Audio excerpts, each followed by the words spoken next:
السلام عليكم ورحمة الله وبركاته ብዙውን ጊዜ የተውሂድ ሰዎች ቢሰሙት አሁንም ቢሰሙት የማይሰለቻቸው ሐዲስ ሙዓዝ ረዲየላሁ ተዓላ ዐንሁ አንድ ጊዜ ምን ይላል?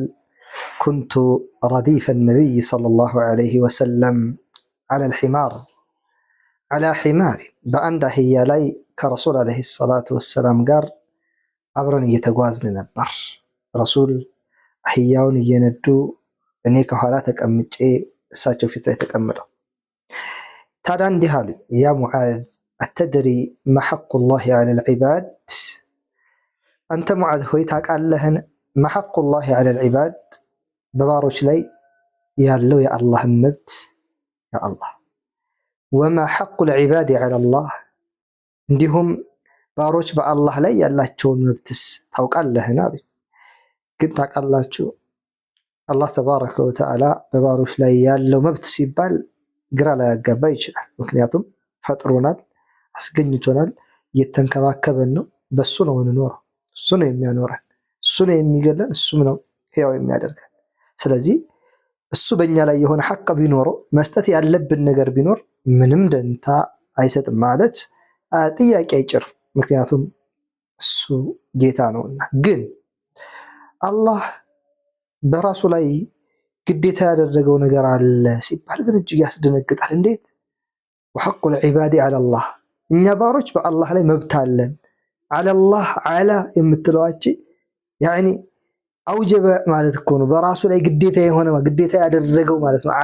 ዐለላህ በአላህ ላይ መብት አለን፣ እኛ የሆነ መብት አለ። ከተበ ረብኩም ዐላ ነፍሲሂ ረሕመህ እንዳለው ጌታችሁ እኮ በራሱ ላይ እዝነትን ግዴታ አደረጋል። አላህ በራሱ ላይ ግዴታ ሲያደርግ እኛም በሱ ላይ መብት ሲኖረን አላህ በራሱ ፍቃደኝነት አስገዳጅ ኑሮት አይደለም። እጅግ የሚደንቅ ነው። ታዲያ ይህን ጥያቄ በሚጠይቁ ጊዜ ረሱሉ ዐለይሂ ሰላቱ ወሰላም ለሙዓዝ ምን አሉ? አላሁ ወረሱሉሁ አዕለም፣ አላህና መልእክተኛው ይወቁ፣ እኔ አላውቅም አሉ። ያ አላህ። የዚህን ሰዓት ነቢ ዐለይሂ ሰላቱ ወሰላም ምን አሉ? ሐቁላሂ ዐለል ዒባድ፣ የአላህ መብትማ እኮ በባሮቹ ላይ ያለው መብት ሊፈጽሙለት የሚገባው አን የዕቡዱሁ ወላ ዩሽሪኩ ቢሂ ሸይአ፣ በብቸኝነት ሊያመልኩት ነው፣ በሱ ላይ ምንንም ነገር ላያጋሩ ነው።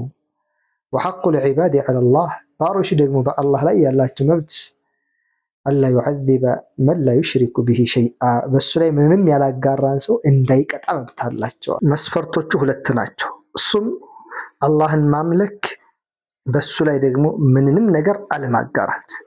ይሄንን ካደረክ አላህ ተባረከ ወተዓላ እንደማይቀጣህ፣ ጌታህ እንደማይቀጣህ ረሱል ዐለይሂ ሰላቱ ወሰላም ዳሚን እየሆኑ ነው፣ ኃላፊነቱን እየወሰዱልህ ነው። የዚህን ሰዓት ሙዓዝ ይሄን ሲሰማ ደስ አለው። አላህ በቃ በአላህ ላይ ካላጋራን እሱን ካመለክን ጀነት እንገባለን አንቀጣም ማለት ነው አለና አፈላ ኡበሽሩ ናስ፣ ሂጄ ለሰዎች ይህን ብስራት ልንገራቸው እንዴ አሉ። ደስ ብሏቸው በጣም እንዴት ደስ አይላቸው። የዚህን ሰዓት ረሱል ዐለይሂ ሰላቱ ወሰላም ምን አሉ?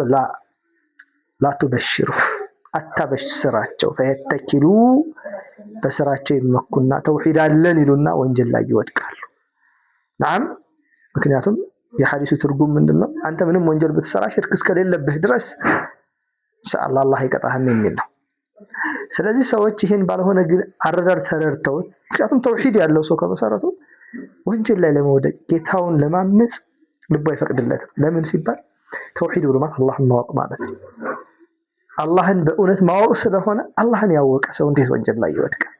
ይህን ባለመረዳት ግን እኛ ሽርክ ስለሌለብን የፈለግነውን ወንጀል እንስራ እያሉ እንዳይዳፈሩ ተው እንዳትነግራቸው አሉ ሙዓዝ። ግን ሲሞቱ ሙዓዝ ረዲየላሁ ዐንሁ ይህን ሐዲስ ተናግረው ሞቱ። እስከዛ ድረስ ደብቀው፣ ለምን ሲባል ሐዲስን ደብቄ እንዳልሞት ብለው ማድረስ አለብኝ ብሎ ስላሰቡ። ስለዚህ ወንድሞች እህቶች፣ የተውሂድን ነገር አደራ ለማለት ነው። ስራችንን ከሽርክ እንጠብቅ። ጀዛኩሙላሁ ኸይረን ወባረከላሁ ፊኩም። ወሰላሙ ዐለይኩም ወረሕመቱላህ ወበረካቱሁ።